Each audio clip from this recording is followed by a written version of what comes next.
سي مصطفى, Natalie, أهلا وسهلا. Thank you for always being on time. You have broken records. Thank you so much, Si Abubakar. Hello, I hope you are doing well, Mr. Abubakar. Thank you for making it on time. I guess we have 8 people there, but it looks like our friends here have not subscribed to the channel, which I hope they will do as soon as possible, so that they can follow what is coming up. All right, nice. So let me just share happening now. And this is a call for our friends here who would like to share this, the link to this live video, so that we can attract more people to do so as soon as, so whenever, at their convenience. I don't know if they can, some people decide not to do that for different reasons, and they are excused, of course. Okay, so let me share it on WhatsApp. Happening now. All right. And the rest, please share it on your walls. Those who usually do that, like Mustafa, like Natalie. Natalie has started, sharing in different platforms. This is really nice. So thank you very much. Thank you, everyone.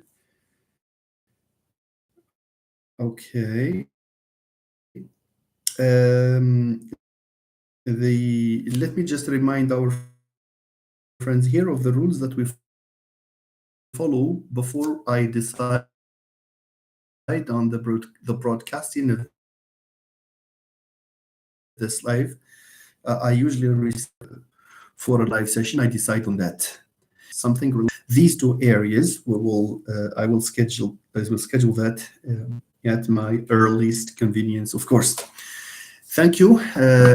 Can you still hear me? Yeah, I think you can hear me. All right.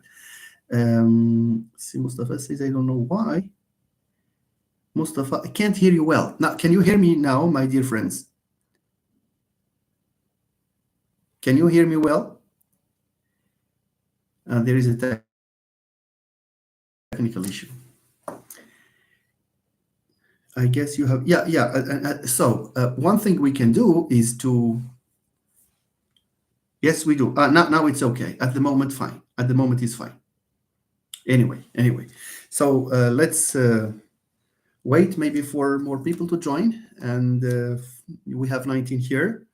But of course, 19, and now it's 23 against 8 likes. This is not good, of course. Is it? This is not. This is ungrammatical. Okay, it's ungrammatical. It's a mistake. 23 people watching, 9 likes. You hit the like button. Hit the like button. Do that, please. Yalla, 23, 10. Okay. Yeah, you need to increase the likes. Yeah, as Hanan says, it's Shuma. Okay. I don't know if I have people here I have not greeted. In fact, let me just rapidly go to the beginning and greet our friends here. Si Mustafa, Natalie, Si Abubakar.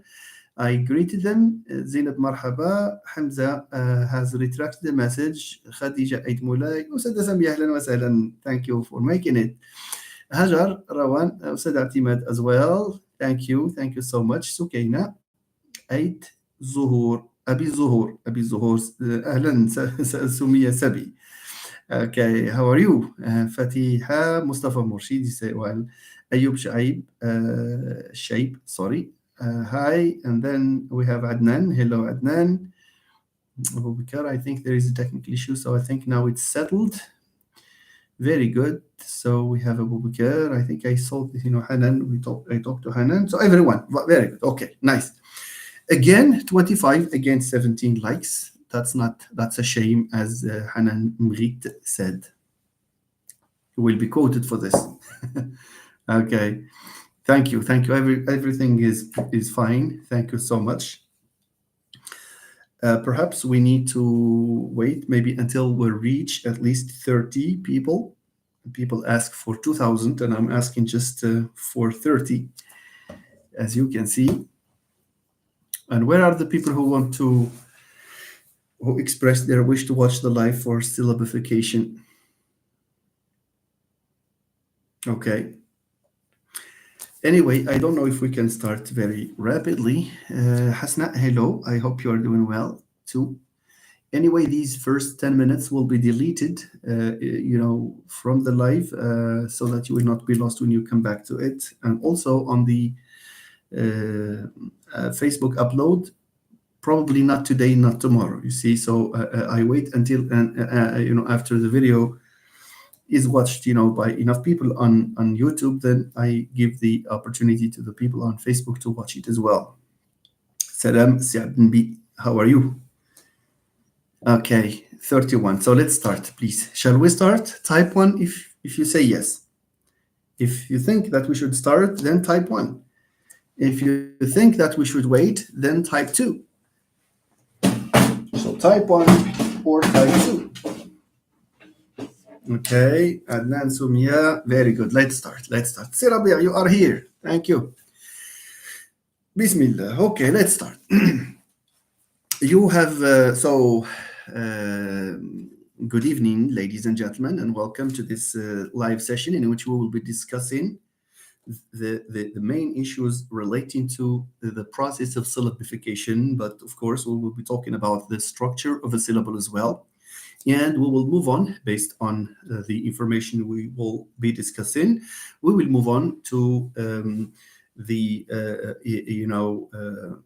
the discussion of a number of stress assignment rules, because stress has a grammar of its own. In the English language, stress is predictable. It's predictable. It means that you need to know the type of syllable there is. You need also to know what order does the syllable occur, in a word, in a given word, before it receives or does not receive stress. Hello, Siodman. So the first thing that we would like to start with is the idea of syllabification, the process of syllabification. Let me know beforehand that for syllabification, before we start, drawing, or writing the word here and drawing circles to indicate syllabification, before it's here, it's here, it's in the mind. Why? Because one of the mistakes that you listen to this, please, those who have this in the exam. Syllabification is specifically the syllabification of a language that you know. You see, it before it occurs on the board, before you can syllabify on the board, you need to syllabify in your mind. And even the language that you don't know, you can still. It's a human. It's like a grammar that we all have. Syllable recognition is a salient feature of our mind. You see, what do I mean by this? Native speakers of the language, the native speakers who have never been to school, and you listen to this as well, the native speakers who have never received any lesson in music, for example. You can find them composing, well, we can call it popular music, but it's a music with a rhythm, and you have, just by ear, you feel that there is something coherent. And sometimes when a singer, for example, deviates, you can detect that. I think this happens in popular songs. You see, what does this mean? This means that we are endowed, we are equipped with this apparatus that detects syllable boundaries, that detects where a syllable stops and where another begins. Okay? So let's just, let me tell you directly that one way of, Simorshid, it's as part of the I language. Yes, it is. It is, even if it's a suprasegmental feature, it's a prosodic feature, but we do have this tool for detecting where a syllable starts and where a syllable ends, just by feel. And this is exactly the reason why I ask my friends here, this is the advice I generally give to my students: try to sing a word. If you want to determine the syllable contours of a word, try to sing it. That's all. A special good evening to Ustadha Kautar Sabiri, who has just joined us.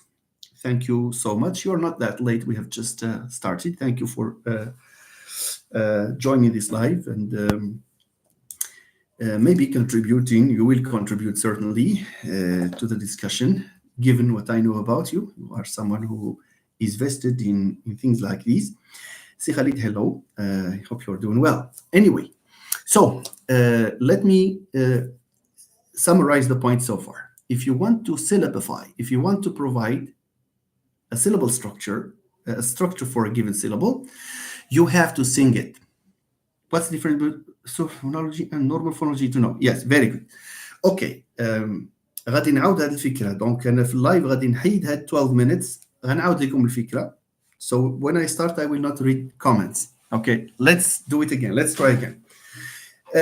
Before I talk about this, Hanan is asking a question as to what the difference is between suprasegmentals and segmental phonology. So we have segmental phonology and suprasegmental phonology. Now, if I have a word like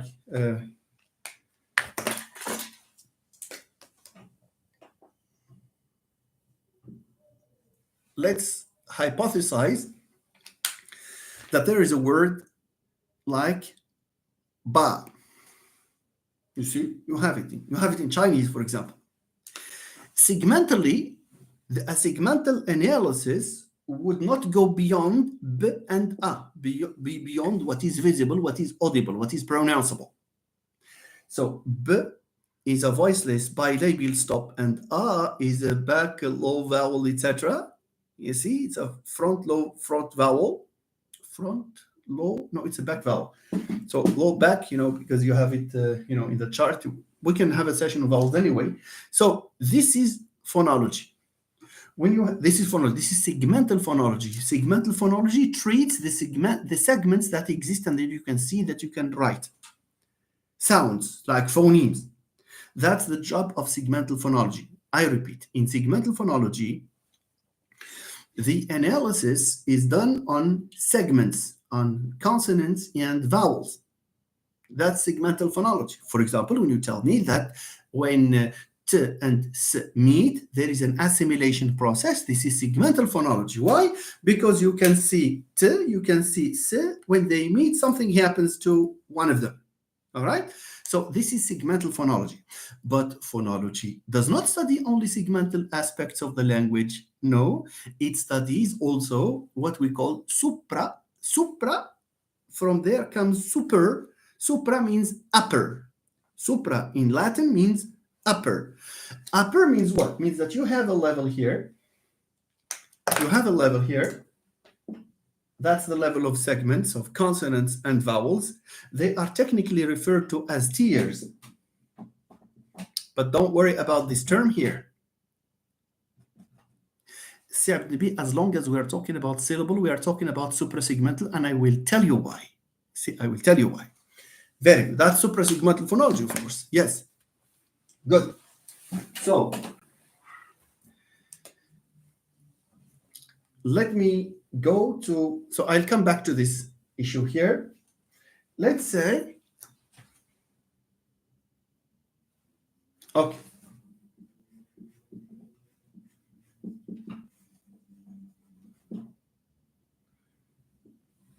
In this word here, the stress falls on te.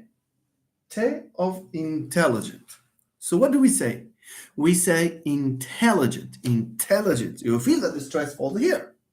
Now, just imagine, ladies and gentlemen, that I have a word, and for some reason, I don't stress this.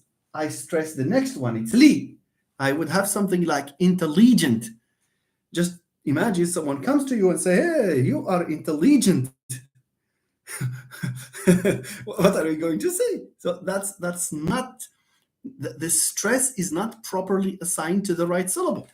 Now, let's imagine that another third person comes and stresses this.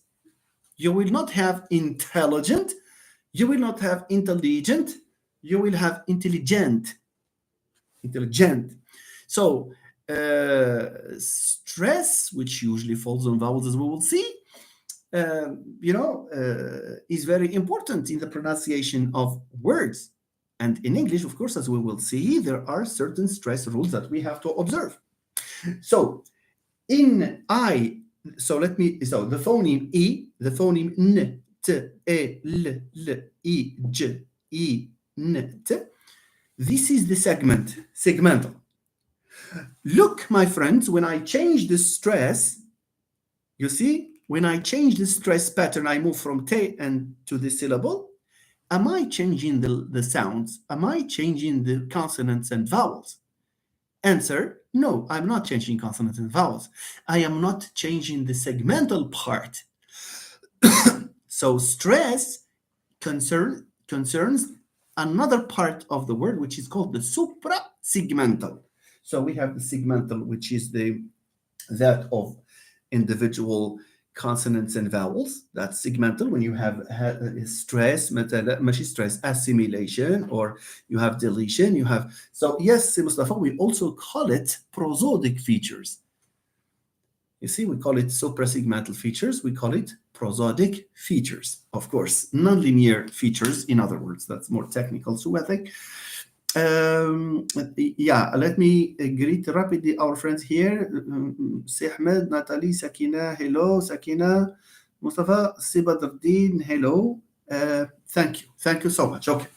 So have you got the point so far? So what we have done over the last 3 minutes or so is to clarify the difference between segmental phonology and suprasegmental phonology. Suprasegmental phonology has been used. There have been other terms used to describe. You see, suprasegmental. There are people who call it nonlinear phonology. Some people call it autosegmental phonology. You see, prosodic morphology, phonology, but there is also prosodic morphology. But in your case, my dear friends, referring to the ones who have an exam waiting for them. So we talk about segmental and suprasegmental. Question, is a syllable segmental or suprasegmental? Answer, the syllable is part of suprasegmental phonology. How do we know? We know because we have in shifting stress through different syllables, we have not touched on segments at all. We have kept the same segments, but we have been playing with the pitch, with the voice, you see? So we say intelligent, whether you say intelligent or intelligent, you have not touched, anything in regard to the segments. So it's the suprasegmental aspect. Okay? Now, yes, yeah, okay. Look, when you sing a word, give me a sentence that you might want to sing. You see? Let's say Mustafa Murshid clearly explained. Now, just imagine we want to sing clearly explained as Mustafa has written. At the level of segmental phonology, we have k, l, e, r, l, e, e, x, etc. You see, explained, Nice. Now, suprasegmentally, we need to sing. If I say, for example, look at this. Different people here, I bet that different people here will give this phrase a different, rhythm, or you see, rhythm, yes. So we can say, clearly explain. One of you will say, clearly explain. That's one way. Another will say, clearly explain. Here, the difference here is suprasegmental, not segmental, because both of us are saying clearly explained. Is that fine? اهلا فايزه ما مشيت مليح شويت ماشي مشكل واخا تطال معليش. Okay, so you know now what the difference is between what is segmental and what is suprasegmental. Fine, very good. All right, nice.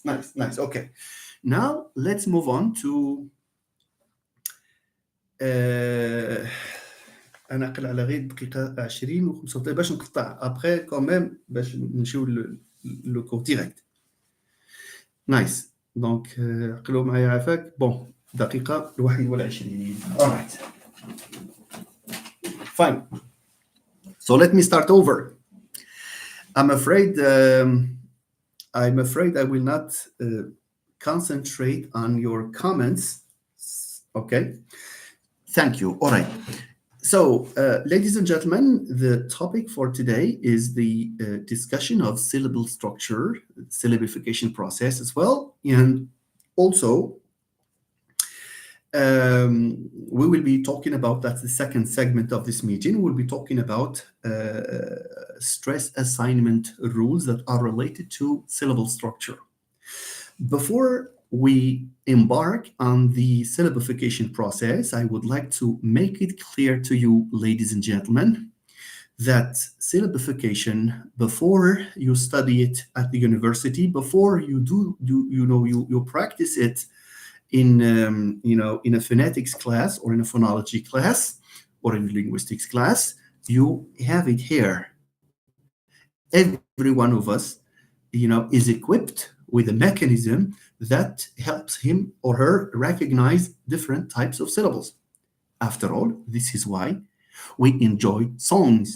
This is why singers, this is how singers, okay, produce, all right, produce, different rhythms, different, let's call them tastes in song. I heard Moroccan, for example, Moroccan songs that have been sung in different ways, but it's still the song. So the way they are sung can be called supra-segmental, and the words themselves are segmental features or aspects of the song. Why am I saying that syllabification occurs here? I am saying that syllabification is here because every one of us here, the people who are watching us here, if I ask you to sing the word beautiful, for example, so we have the word beautiful, try to sing it, try to sing it in a slow tempo, and every part of the word beautiful, tap on the table. Let me do it on the board. You can sing it your way. Today, every city in our country will be singing somehow the word beautiful. That's a celebration. All right. So let's say beautiful. Look at me singing beautiful. For example, you say, she is very beautiful, beautiful. You see how many knocks are there? Beautiful. It's just by feel. Before going to syllable, it's just by feel. Give me a word. Write a word here. Thank you, Mustafa. Thank you. Write a word there so that we can work on it. A longer word, perhaps, or a sentence, or whatever. Or your family names. Let's start with Murshid. How many syllables are there in Murshid? If you want to know how many syllables are there in the word Murshid, you need to sing Murshid, probably to celebrate his, doctorate degree. All right. So we will talk. So informative, but Murshid first, and then informative. Murshid, my friend is called Murshid. Murshid. How many are there? Two. So Murshid, Murshid, two. Cat. Sumi says cat. Cat. This is a nice cat. This is a nice cat. Cat is just one. Okay. Okay, Outman, I'll come to that word. Hajar says informative. You see, this session was informative. Informative. 4. In informative, you have 4. Why? Because you say, if you sing it, informative, you have 4. Very good, very good. Well, anti-disestablishmentarianism, Uthman wrote that long word, but you can still say anti-disestablishmentarianism. You see, and you count the knocks. That's all. Okay. But please don't do that. Don't do it this way on the day of the exam. Everyone will be, the whole faculty will We'll be singing. Okay, nice. Great, great. Have you got my point here, my friends? Have you got my point here? I need a yes there just to make sure that. So, syllabification, can be done by feel first, by feel. One way of doing it is to try to sing it. Is that fine or not? Very good. Okay, nice, nice. And now let's look at how we can do it academically. Non-academically, we have done it. You see, non-academically, all that you need to do is close your eyes and start singing. Nice.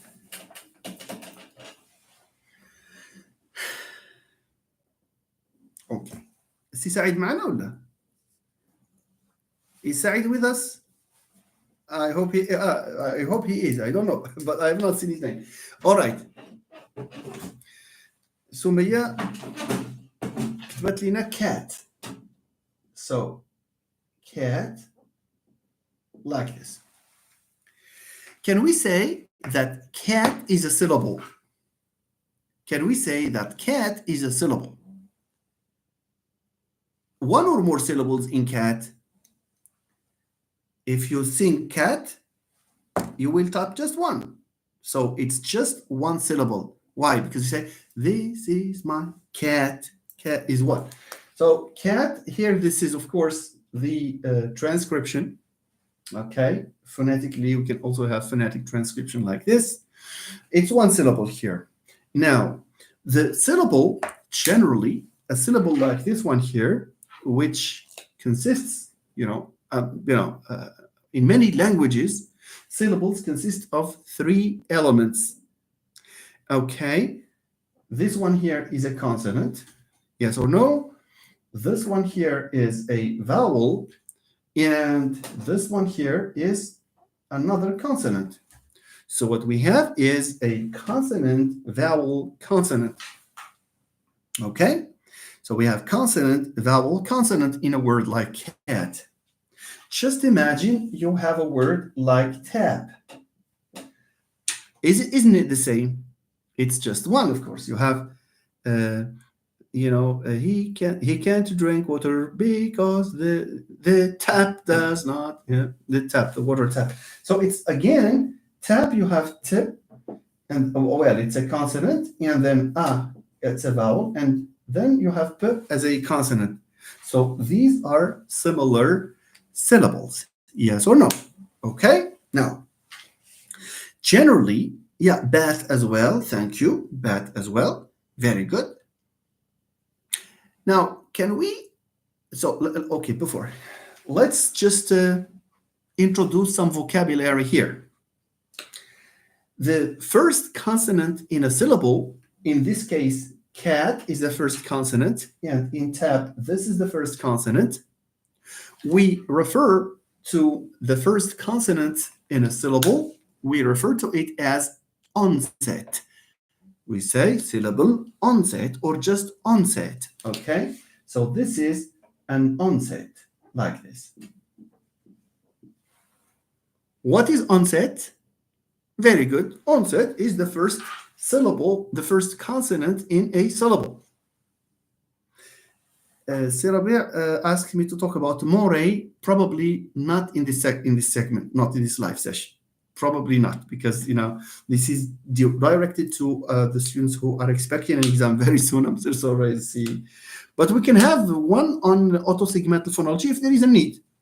I will be very responsive, and this will give me the opportunity to review my phonology. Okay, that's good. So let me know, see if you would like a session on this.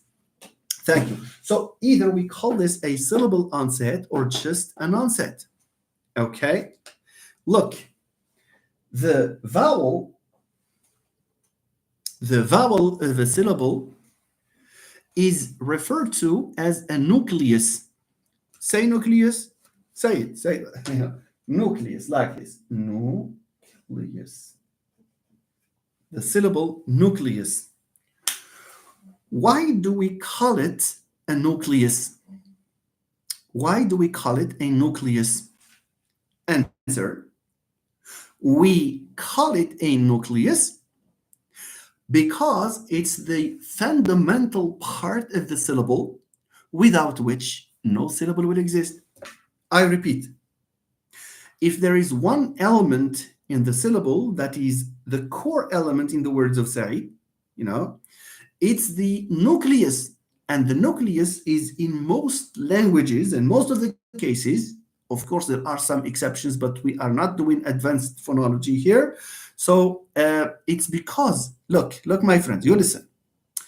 You can hardly, je pèse mes mots. Je dis pas never, jamais. No, no, hardly. Hardly means almost never. You will rarely, sorry. You can hardly come across a syllable without this very important element inside it, which is the vowel. Okay? In other words, can you come across a syllable that has a vowel but does not have the onset? The answer is yes, we can. Okay? Question 2. Can we have a syllable without an onset and without a coda? Yes, we can.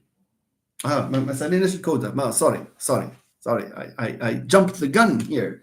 So the last consonant is referred to as a coda. Coda. Okay? Now, the reason why we have the middle element in this case, okay, which is the nucleus. Nucleus is the way of saying, it's the word for le noyau in French. Le noyau. Le noyau, c'est le cerveau. C'est le noyau. Et c'est pour ça que l'adjectif, the adjective that comes from nucleus is nuclear. You see? Le noyau, nucléaire. But in English, nucleus, nuclear. Okay? Now, what is the plural of nucleus, ladies and gentlemen? The plural of nucleus is nuclei. Because there is a rule. If you want us to talk about that, I can talk about that. Nuclei.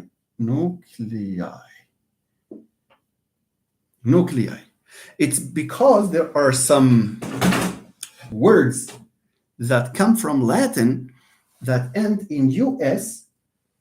Their plural is we form the plural by transforming US into I. It's like syllabus, syllabi. You see? Focus, foci. And so on and so forth. All right? Very good. So the nucleus is the most important element in a syllable, without which the syllable will not stand. Does this imply that we can have a nucleus, but we can sacrifice the onset and the coda? Yes. Answer, I think Natalie has given, an example that I saw in passing. Okay, let me give you an example. So I give you a word with cat. And cat does it have an onset? Yes. Does it have a nucleus? Yes. Does it have a coda? Yes. It has the three. Good. Now, if I give you the preposition at, do I have a do I have an onset here? Answer, in the word at, which is monosyllabic, it has one syllable, I don't have any onset. So it's onsetless. So no onset. Do I have a nucleus? Yes, I do. Do I have a coda? Yes, I do. Third one, the definite article the. Not the definite article a. The indefinite article a student a. So you have a here. Is a syllable? واش a syllable ولا ماشي syllable? Wait a minute, let's sing. Let's say, what's his job? He is a student. Look, he is a student. So this is a syllable. Do I have an onset? No. Do I have a nucleus? Yes. Do I have a coda? No. Summary. the kernel or the core of a syllable is actually the nucleus, but we have many words that can have, apart from the nucleus, because we cannot speak just using vowels. Just imagine we speak only with vowels. You see, كائنات فضائية غنقول له. Imagine we speak without consonants, just with vowels. We need consonants to beautify, to convey messages, etc. Okay, so all in all, the syllable, point one, my friends, point one, the syllable can be recognized just by, you don't need academic knowledge to know where a syllable starts and where it ends. Why? Because we have the capacity of singing even if we have never been to school. غير هادي خليك proud of yourself. Why? Because at least you have this capacity of recognizing syllables. Okay, so it's enough. One technique, my dear friends, one technique on the day of the exam. Don't tap, so that people will not ask you out. On the day of the exam, just in your mind, or just like this. Beautiful, intelligent. So, and then you will see how many syllables. It's very crucial. علاش very crucial? Because there are words, that are long enough, and some students would take the coda and they think it's the nucleus of the next syllable. No, just do it like that. Okay, nice. So this is the idea. That's point one. Point two. Yeah, you talked about that. That's a very thriving, area in applied linguistics, of course, Mustafa. So point two that we talked about here, that we have discussed so far. Point two is what? It's the fact that a syllable has three basic elements, with one element being necessary. The others may exist, may not exist, but you can't have a syllable where there is no nucleus, the central part. The other parts are the onset. The first concept is called an onset, and then the last one is called a coda. In some models of syllable theory, okay, let me clean and talk about that.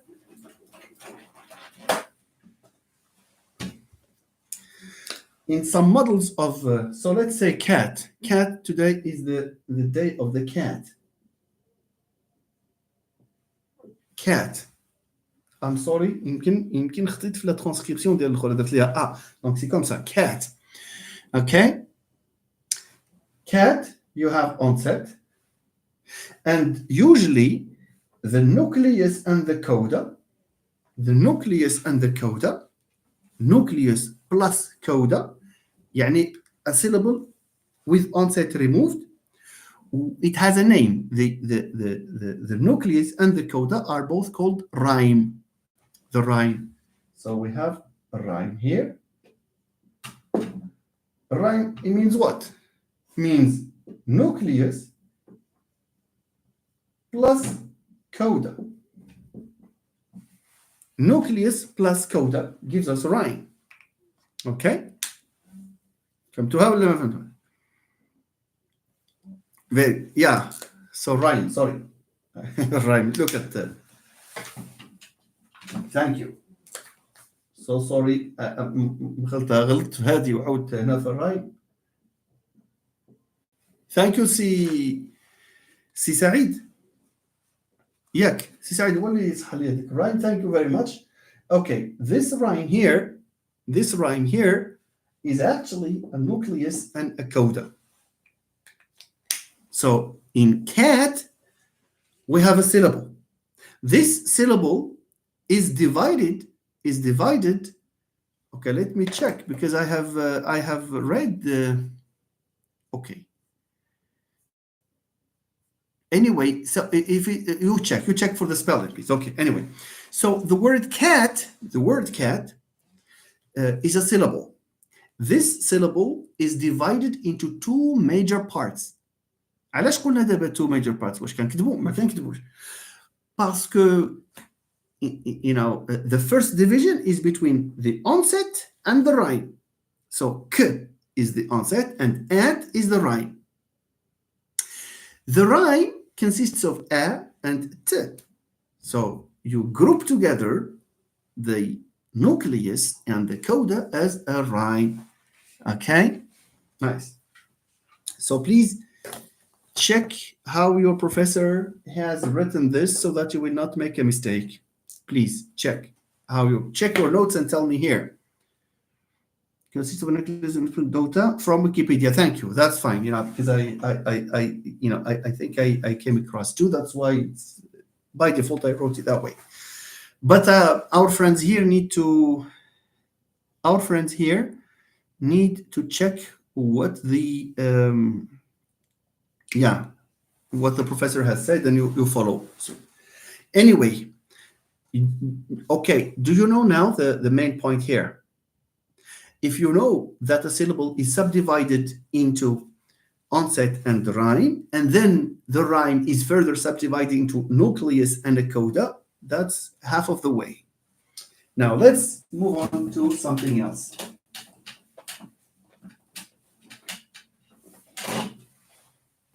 Let's move to something else.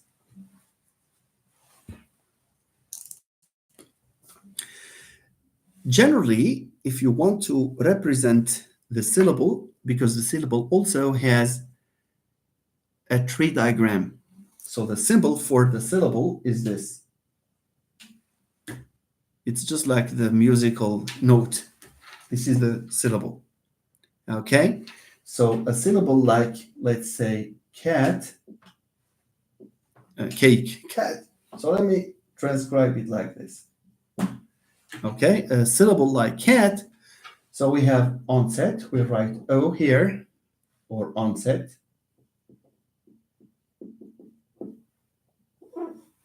So it's k. And then we have a rhyme. I have to be consistent with capitalization.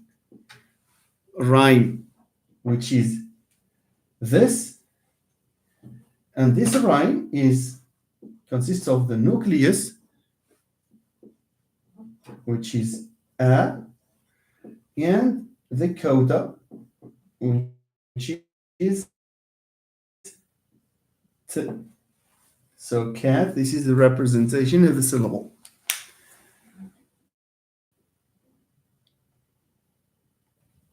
Okay, so yeah, it's not like not really like a 6. It's look at this. You write a circle like this. You write something like this. Okay, very good.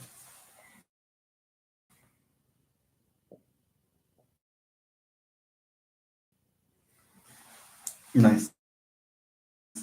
So this is the basic idea. Of course, I'm not, there are advanced models. There are advanced models in syllable theory, because syllable theory is one of the, the years.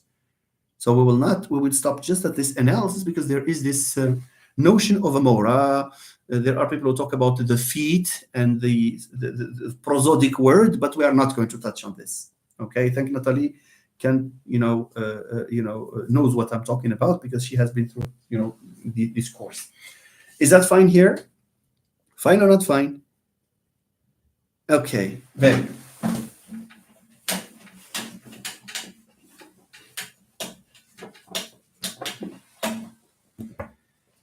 Can I have something like here?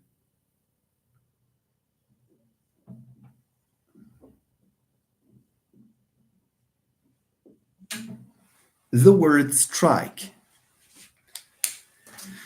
The word strike involves how many syllables first?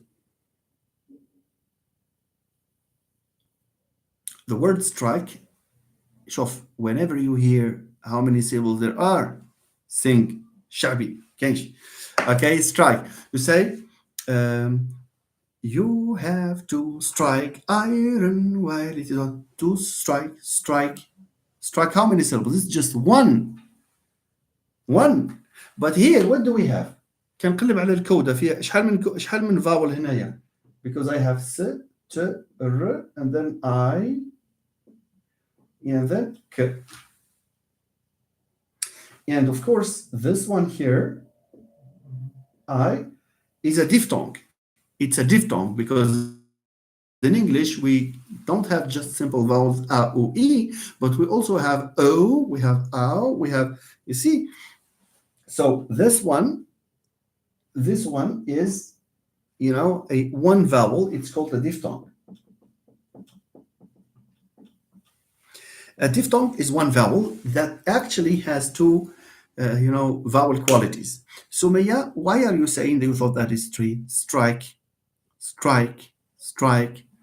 So you have one vowel and the other consonants, in a word like spring, spring, okay? Yeah, you may have also triphthongs, of course. Power, for example, is a triphthong. But here, where is the nucleus of the syllable? It's I. This is the nucleus. Why have we chosen this to be the nucleus? Because نسيت أنا هالقضية. ما أعرف إيش قلتها. But anyway, nuclei for consonants, for syllables, the nucleus has to be a vowel. سولوني علاش ما سولتونيش علاش vowel exactly. Why vowel? Why vowel exactly? Because the vowel, are you listening to me or not? Because the vowel is the most sonorous, it's the loudest. Vowels are the loudest sounds. Consonants are less loud. There is a scale of loudness. It starts with a voiceless stop like, and then a fricative s, and then a voiced fricative z, and then a nasal and then r, and then you have u and i, and then you have a, which is the, see, more sonorous means more, it's louder, the loudest. I want you to feel this. Just imagine. So, because Sumia is the one who has coordinated this meeting, of course, after she had been requested by a few friends. If I want to call your name, Sumia, and Sumia is is maybe 500, no, 500, no, let's say 50 meters, like 50 meters, 50 or 100 meters away. And then I can call her. There are people here, and I want to call her name.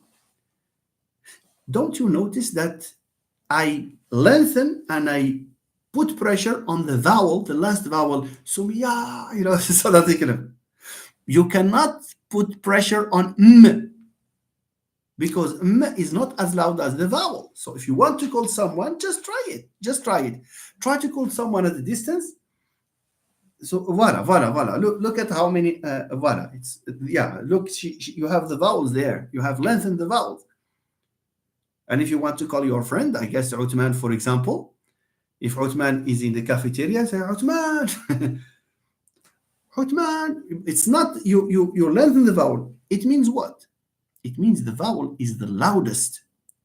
Unconsciously, again, without any academic knowledge, we know that vowels are the loudest. That's why people who have never been to school, they can call people by stressing and lengthening and manipulating the vowel.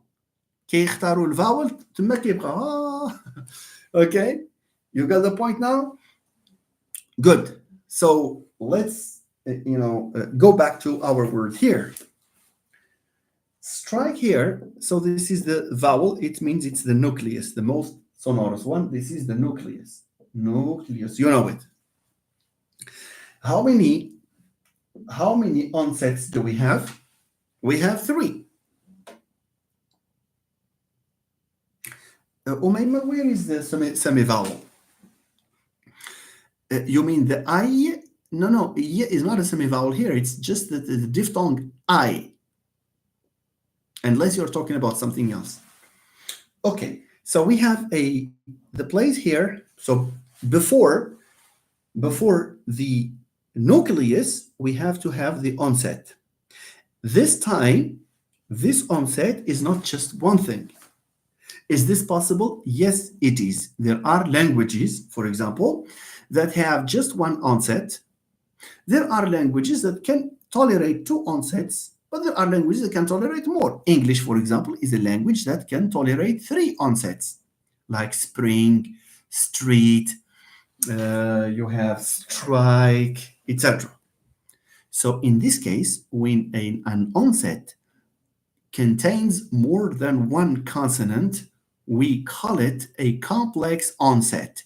كنسميوها complex onset.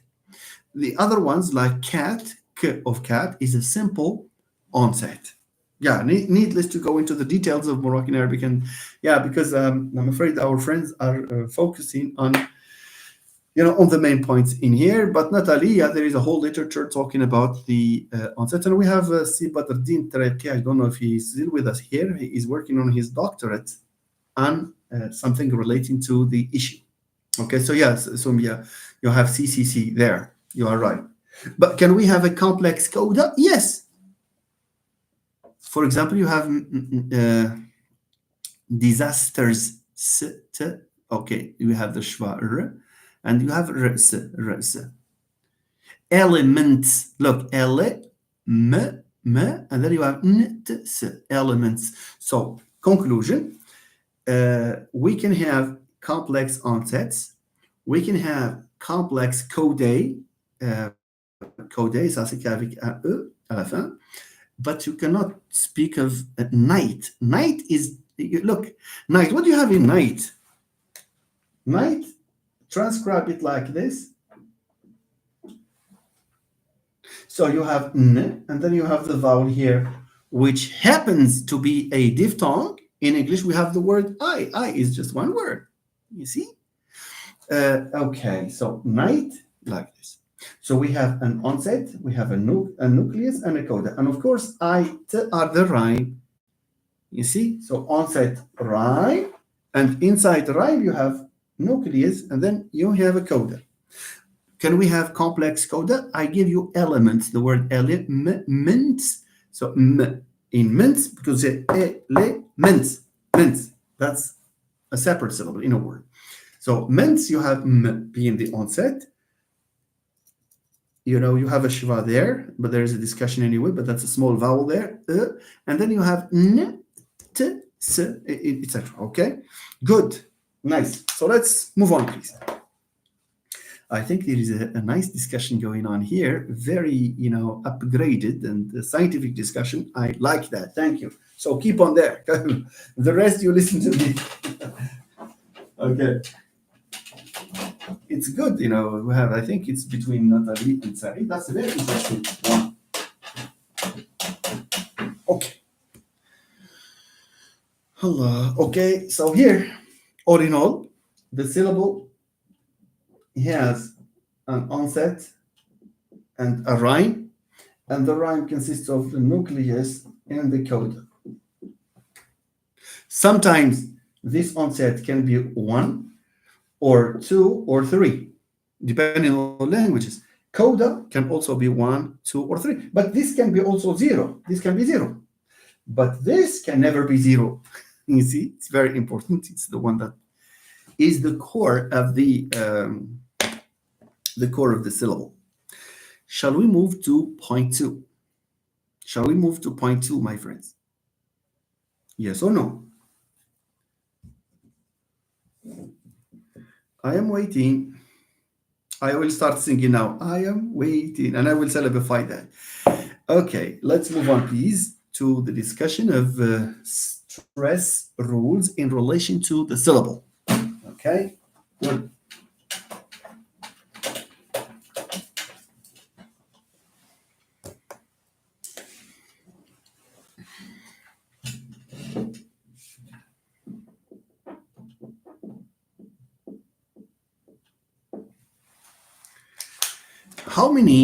How many syllables do you have here? I don't need to see a mistake.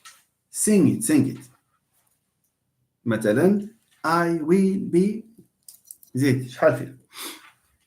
Sing it while tapping on your hand or here or whatever.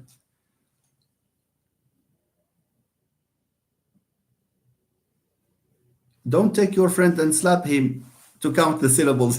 No, don't do that. Okay. Present. كي درتي ليها سمية. The image. What image isn't clear? What image is it? I don't see the whiteboard. Ah, bon. Wait. How about now? And Nuhaila is with us. Thank you, Nuhaila, for joining. So can you see now clearly? Yeah, Nuhaila says 2. Zinab says 2. Jihad says 2. Sumya, try to sing it. Try to sing it. Try to sing the word.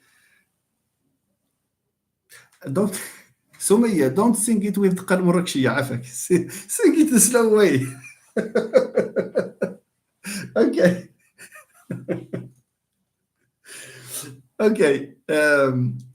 So if you sing it very slowly in a small rhythm, what you have is this: I will be present. صافي. I will sing it slowly. ماشي داك السونغز ديال سميتو ديال الرقاده. اوكي. اوكي. لا شوف واحد النصيحه: try to sing it. ما تسرعوش في الهضره when you want to sing. بشويه. Okay. Very good. So now this is very important. Sumya and the rest, you need to train on how to recognize syllables. I will be present. Okay. So here you have 2 syllables. Very nice. Very nice. مرحبا وهيدا. Thank you. Thank you so much. Okay.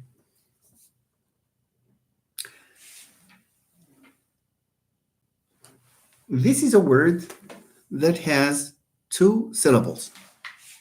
The first syllable and the second syllable. Now, can we stress the word, the relative word? Which word is stressed here? Yeah, of course, Nuhaila. Of course, in the first one, there is no coda, as you can see. Yes, thank you. So you have, here you have consonant, vowel, P, R, and A, and then you have scent, you have consonant, and then vowel, and then consonant. Very good. So this is this, and this is this. Thank you. Nice. So, present, why am I writing this word exactly? As Natalie rightly says, some of the words in English, generally, now you listen at generally, when you have 2 syllables in a word, or when you have a word with 2 syllables, I repeat, when you have a word with 2 syllables, the first word is stressed if you don't have a verb. I repeat, if the word with 2 syllables is not a verb, stress the first one. For example, when you say, I am present, I'm not absent, I am present.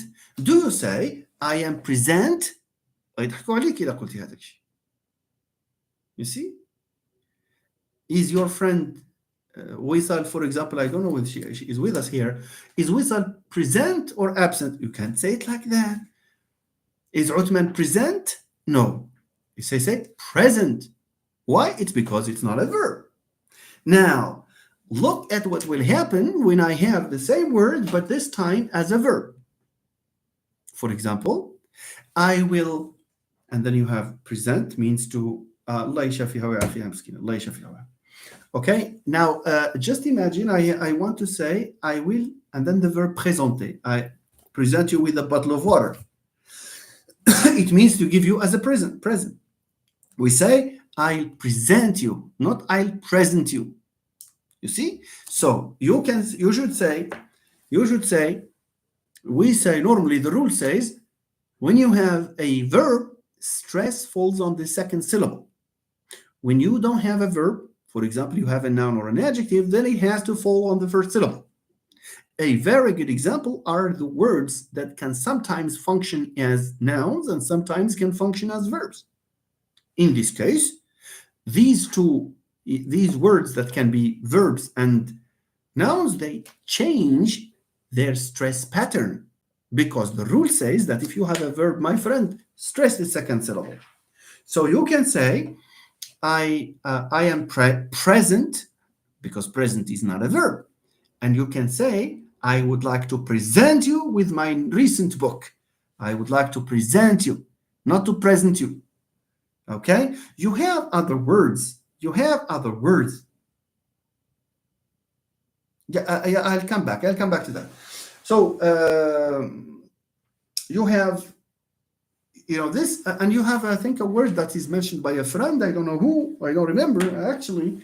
So a word like, look at the word. What's the opposite of present? It's absent. How many syllables do we have in absent? Sumia, try to sing very slowly this time. She was absent, absent. So you have two. Very good. So you have ab and then you have sent. Look at me. Look at me.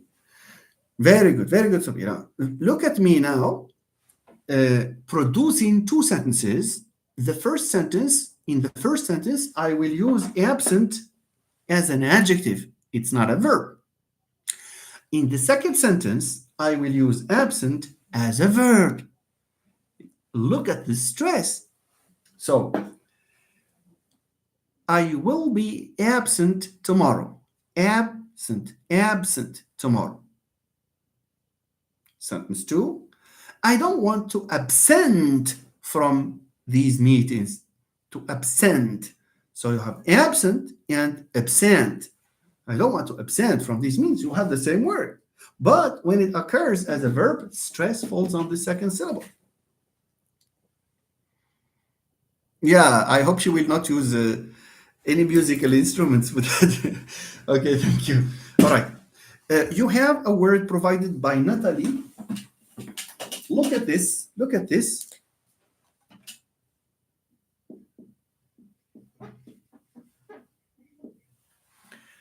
How many syllables do we have here?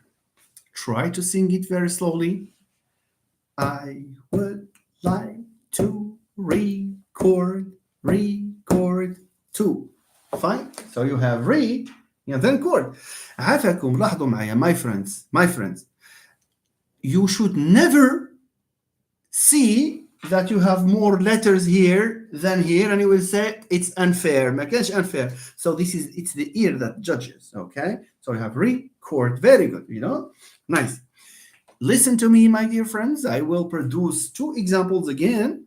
With the first example being a noun, it means it's not a verb. And the second example with record being a verb. Smell. She has broken records. She finished her exam in a record time. Record. See? Okay.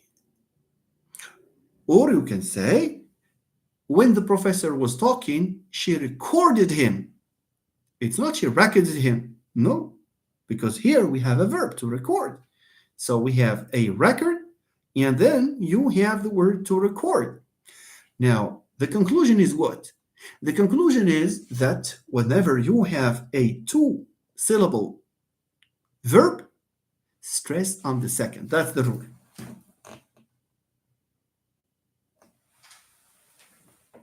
Impact, for example, the word impact.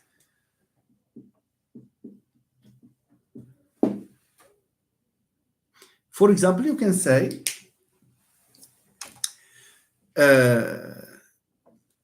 reading books will impact your vocabulary size. Will impact.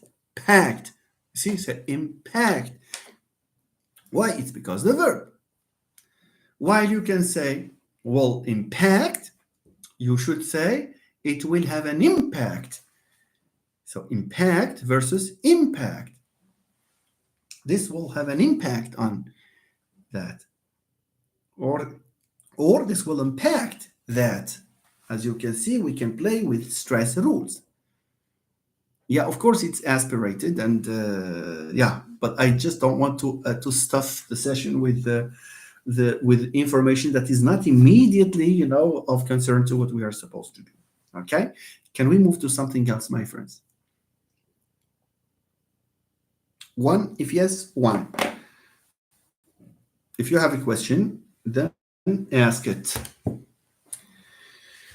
Okay,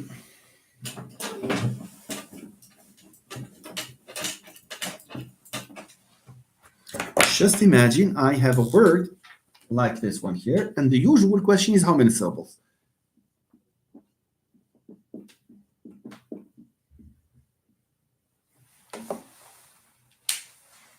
How many syllables do we have here?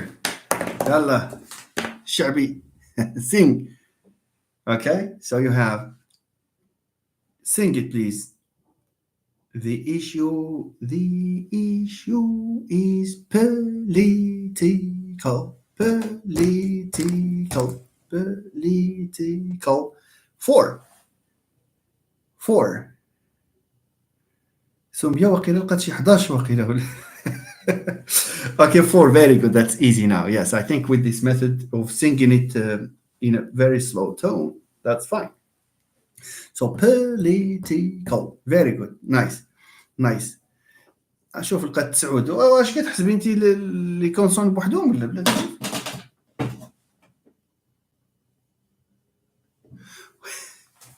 سعود راه we have 9 letters in this song, in this word. No, you need to train. You need Uthman, please help her with some training on this, because this is لا ماشي الجمله، ما ديما نديرو بالجمله حنا، غير هذه. Okay, you say political. Four. Is that fine? Well, غني sentence. Of course. It looks like people are some you are preparing for a wedding party, perhaps not for an exam. غنيتي الجملة. Just joking. Just joking, but it's good. It's good. So here, so yeah, just go and see if you can find four like your friends. That will be good, right? Try it. So here we have political. So we have one. Yes or no? Li, two, and then T, and then you have call. Very good. Yes. Why am I giving you this example? Answer: I am giving you this example because in English there are some words, some rules relating to stress or regulating stress or regulating word stress. These rules have to do with the place of the syllable in a word. Okay, I repeat. There are rules for word stress that necessitate the location of the syllable in the word. Okay? Okay. I guess you are involved in a discussion there. I'm afraid you're not listening. But never mind. Anyway, yeah. So you have political here. You may have economic, and you may have intelligent. You may have inspiring, for example, inspiring, etc.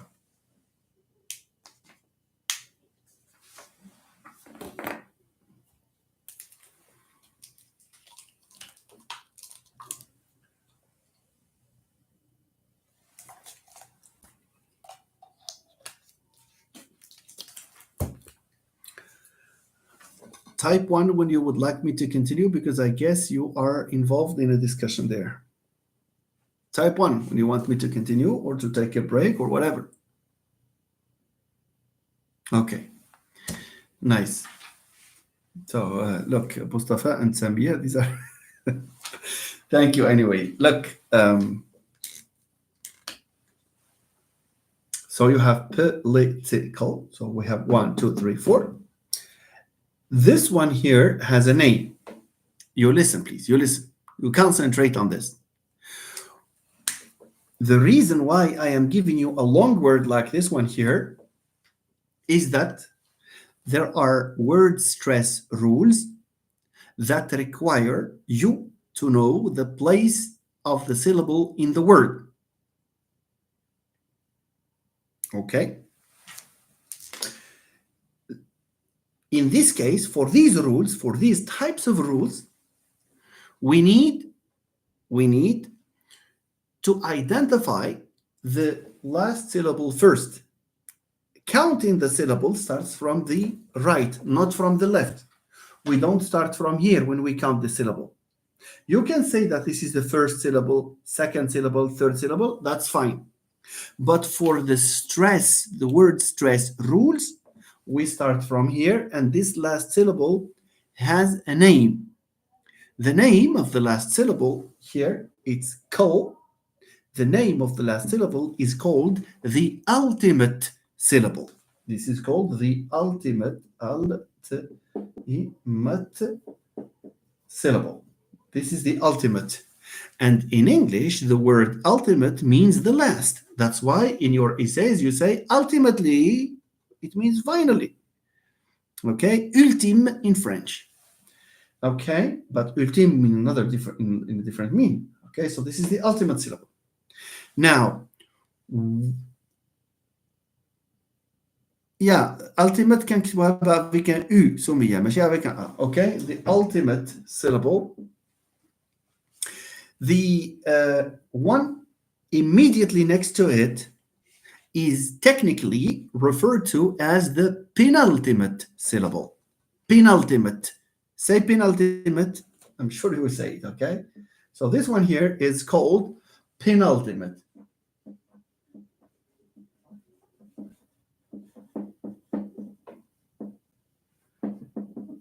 Penultimate means immediately before the ultimate. So you have the ultimate and then next to it the penultimate. Very good. And Lee here, Lee, because you have T and then you have Lee. Lee here has a name. It's called anti-penultimate. Anti-penultimate. This one is anti-penultimate.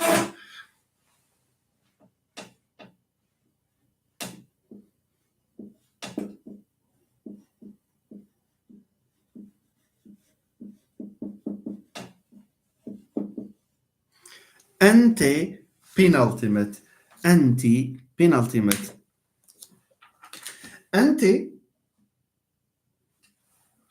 Anti, it's a prefix. ماشي anti avec لا. We have two prefixes in English. We have anti, ça c'est pour opposite. But we have anti with an E, like the word antedate, antedaté. You know, ante comes from the Spanish, no Spanish, comes from Latin ante, and that's why in Spanish you have antes. When you want to say before, you say antes. Okay? Antes de empezar is before you start. You see? And then you have the expression cuanto antes, which means as soon as possible. Okay. قالك سمعنا هذا الشيء. راك شتي كاين. Okay, ante. That's true. That's ante. Okay, very good. Very good. Now, when do we use these terms? شوف, when do we use these terms is a very important question. I repeat. The question asked by Imad Al-Harash, when do we use these terms, is a very good question. صافي? Good. So let's start over. Keep in mind ultimate. شوف, ultimate ما عمركم ما تبداو من اليسار الى اليمين. It's right word, it's left word. من هنا. كنبداو باخر ما كاين هذيك هي سميتو. Okay, the ultimate syllable, and then so you have ultimate, penultimate, anti-penultimate. You know, it takes just some little time to learn that. Okay, anti-penultimate.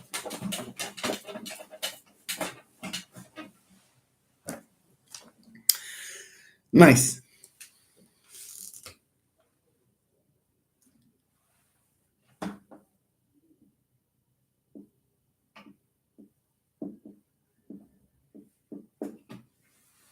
Read this.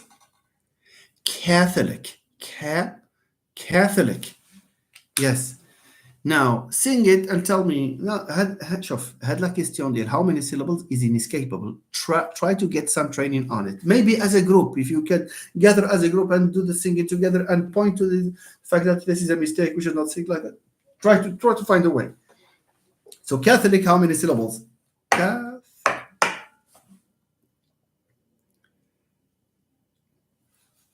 Very good, very good, very good. Yes, very good. كل شيء قالوا ثلاث. واعي. تبارك الله عليك. So you have Catholic. Now,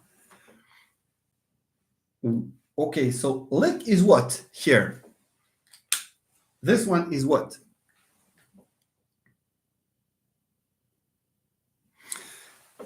This one is what? This is called the شنو هي? The ultimate syllable is this. Very good. This is the ultimate syllable. Th is the penultimate syllable. This one, th, is the penultimate syllable. Ka is the anti-penultimate syllable. Okay?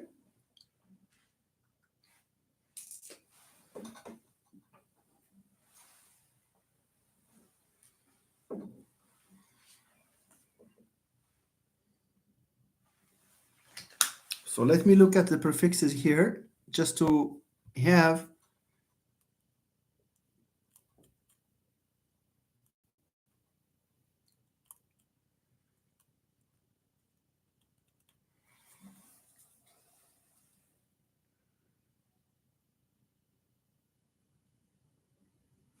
okay. We have words that terminate in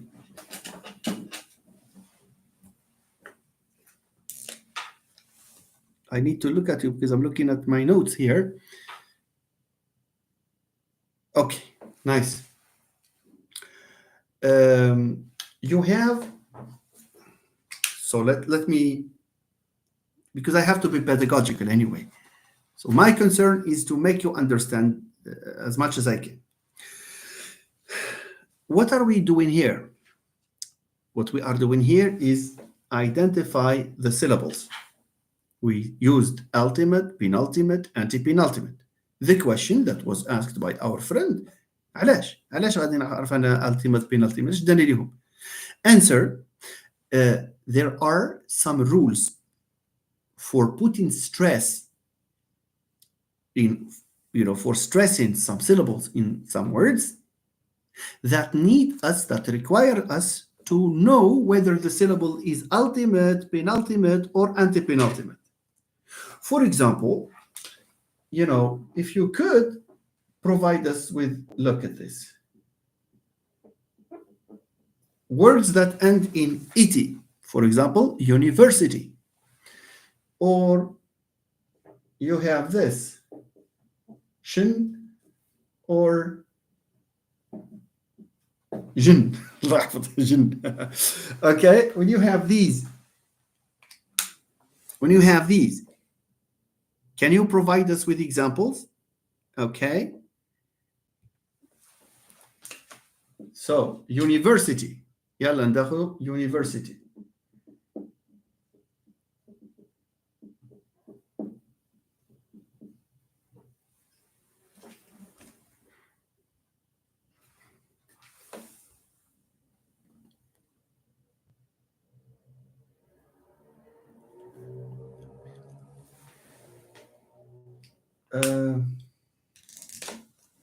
Let's take the word shin and jin, for example, dimension. Let's say, so I'm sorry, I have miscopied this here. Let me ندير واحد بعدهم الأولى. Dimension. So here, let me say occlusion.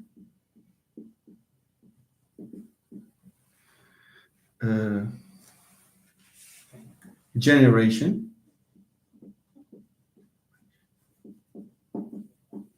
and all the words that you can produce here. I need your attention, please. Illusion, of course. Session, you have information. So let's add information. احنا اختارينا هذو اللي طوالين شي شويه بالعاني. Okay. What is it? Information. Information. Anyway, let's take the first one. Okay. What is common to all these words is that they end in shen or jen, sion in French, or sion, télévision, par exemple. Okay. Now, how many syllables are there here? In dimension, for example, you have dimension 3. So you have di, and then you have man, and then you have shin. Okay? How many do we have here? Ok. So you have ok. If you sing it, you will find this. Lu, and then you have jin. Generation. Je, ne, re, shin. And then you have information in for. So you have information. واش مازالين متبعيني ولا لا؟ ولا عييتوا؟ إلا متبعيني نكمل. If you think I have a feeling you are a bit distracted. Anyway, نكملوا هادشي بعد عافاكم. Okay. Okay. Nice. Look. All right. Okay.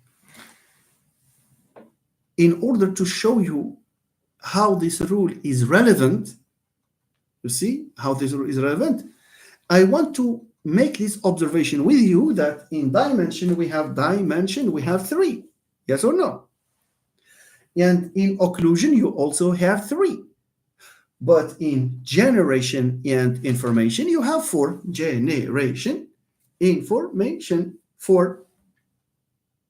So, despite the fact that the first 2 words contain only 3 syllables and the last 2 words contain 4 syllables, their stress pattern is the same. Why? The only way of predicting stress for these words, and we will see that in a moment, is to believe in ultimate, penultimate, and anti-penultimate. And هذا هو الجواب ديال الإيمان الحرج. فهمتوني؟ أنا غنشوفوا هادشي هنايا. What is the rule? The rule says when you have اسمعوا الرول. When you have a word that ends in shin or jin, stress falls on the penultimate syllable. I repeat. The rule says when you have a word that ends in shin or jin, then stress automatically falls on the penultimate syllable. If we apply this, even if we have words that are longer than the others, the stress is predictable. For example, in dimension, I have a word that ends in shin, and then I have this is the ultimate. اشنو قلنا؟ قلنا باللي stress falls on the penultimate. Donc خصو يكون هنا هذه هي penultimate. Et c'est pour ça qu'on dit dimension. See, stress falls on dimension or dimension. Occlusion. إلا لاحظتوا معايا stress على لو. Occlusion. So again, it falls on this, syllable. Look at generation. واخا فيها syllable زايدة ولكن stress عليها. C'est pour ça qu'on dit generation. The young generation. Yes, thank you, Zainab. Thank you. That's good. Very good. شوفوا معايا information not information. شتي فرنش عندها ستريس على anti penultimate. C'est pour ça qu'ils disent information. Information. Information. In English, no, it's information. Information. You see, to sound a little English, little like English. So all in all, the rule says, okay, the rule says when you have words that end in shin or shin, then of course the rule falls on the penultimate syllable. Okay.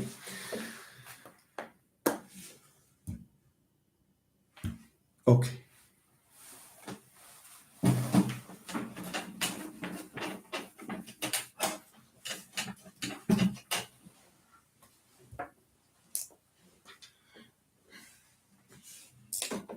Just imagine you have a word like this. لا ماشي well yeah نديروا هذه politics because that's the word I want to derive another word. Politics, how many syllables? Politics. So you have the ultimate syllable, you have the penultimate syllable, and then you have the antepenultimate syllable. The rule says,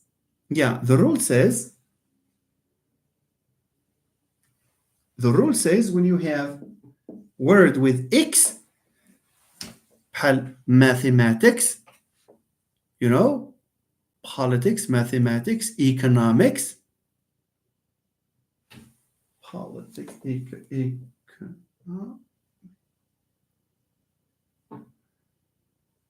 no, economics, no. It's more political, politics, no, that's not going to work with economics. I think I need more concrete examples here from my notes. Okay,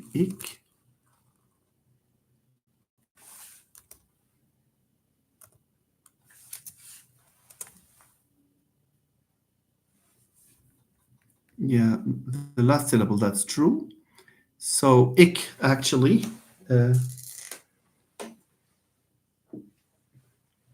let's say graphic. So it's with the ik rather than x. Ik. So we have graphic.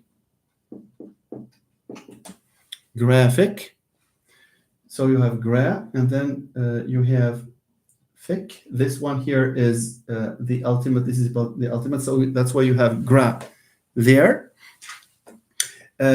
Catholic. Let's imagine that we have this Catholic. So lick. Catholic. So here we have this word Catholic. Catholic. Stress falls on the antepenultimate this time. It's because we have lick here. The words that end in lick. Catholic ends in lick. So here you have lick. This one is the last syllable. It means it's the ultimate. This is the penultimate. This is the antepenultimate.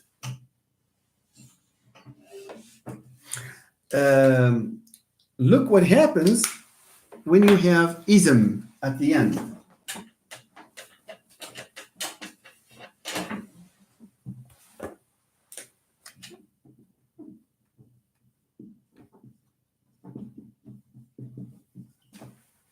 So you have here Catholicism,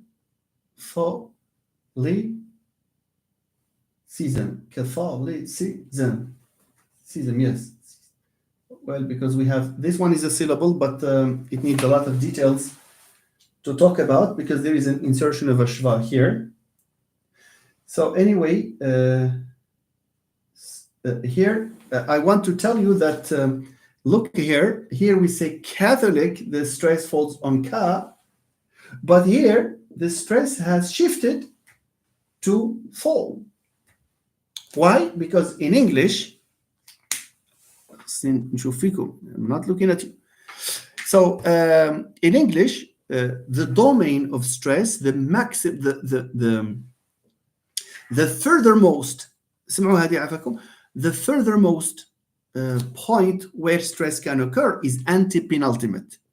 Okay, so here In Catholic, we have ultimate, penultimate, and then anti-penultimate. That's why when you say Catholic, you pronounce it as Catholic. You don't say he is a Catholic. No, he's a Catholic. You see? But look what happens when I add a syllable here. This stress, because it cannot fall outside of the maximal point, which is the anti-penultimate, stress shifts. You know? So في Catholicism دابا هنايا ما بقاش ستريس على هذه. علاش؟ لان عندي ultimate penultimate, sorry, let's count this as ultimate, penultimate, anti-penultimate, and this is outside. It's like a maximal projection in a sense. So that's why stress, when you say Catholicism, it's not Catholicism, it's Catholicism. So we say Catholicism. You see? All in all, there is my friends, let me just make life easy for you, because we need to, anyway, I need to give you the floor to go and revise. شوف, the best way of learning these things is to look at the list. You have a list wherever you go on Google, for example.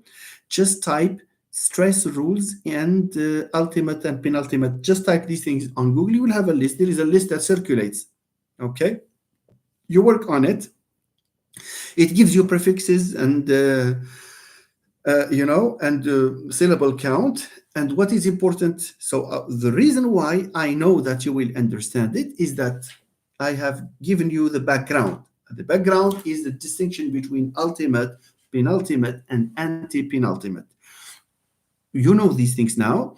So there are rules for word stress in English that depend on your knowledge of where the ultimate and the penultimate, the anti-penultimate syllables are. So just go ahead and do it. And if you need any further practice, maybe when we meet on another occasion for half an hour or so, we can do that. Okay? Or if you would like me to read out the rules for you and draw them here, there is no problem. Okay? So let me summarize the whole points that we have made so far here. And if you have a question, you are welcome. Okay? The first thing that we said is that a syllable, before you are at school, you can recognize what a syllable. It's a human to recognize a syllable because we see. Now, wait a minute, so we talked about this recognition of a syllable, and we talked about this small test, this obvious test that consists in tapping so that you can recognize the syllable. And then we moved on to the structure of a syllable. We talked about the basic elements. A syllable consists of an onset and a rhyme, and the rhyme is, a nucleus and a coda.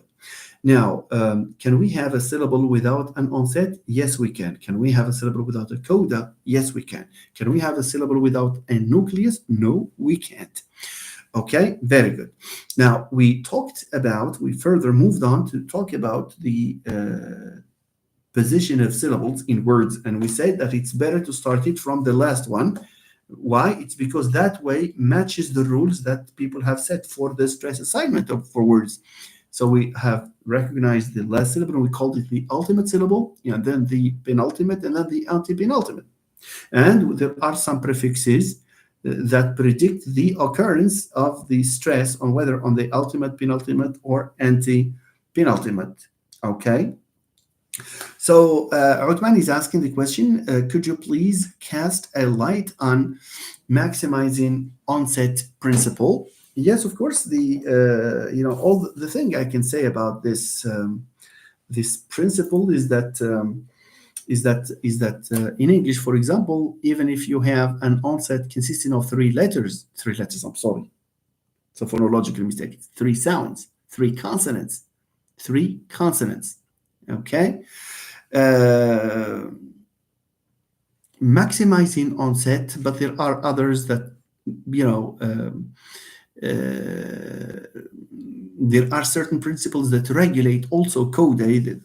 There are principles that say no coda at all. So these are principles that exist in languages, and of course where there are languages with a heavy syllable structure, like the English language, where you have up to three, but there are languages like Amazigh, you can have more than three. And this one here, the maximum number of consonants you can have for an onset is not haphazard. It is constrained by some rules. For example, in English, this is also what we call the phonotactic constraints.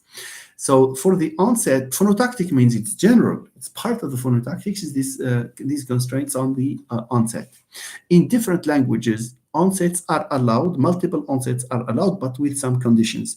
The conditions in English, and this is, we will play this game together. Can you give me a word in English where you have three consonants at the beginning, but the first one should not be an S? I challenge you. You can't have a word with three consonants at the beginning, but with the first of these three consonants being something else, not an S. No, you can't. So again, sphere. You have just two. I said three. Sphere and sphinx. Sumia, menkish. Because sphere, s, and then f, and then you have a vowel. Don't think that because it's written with ph. Now in phonology, it's what is counted. What is counted, what is spoken, not what is written. And this is a lesson for you, please. In phonology, always deal with what is heard, not what is written. In French, you have this. Look at this. The plural of eau, of water. So look at this. It's just eau. Look how you write. Nice. So, yeah. So you cannot have this word in English where three consonants, whose onset consists, where there is a syllable that has three consonants at the beginning, three consonant onset, but with S, with the first one not being an S.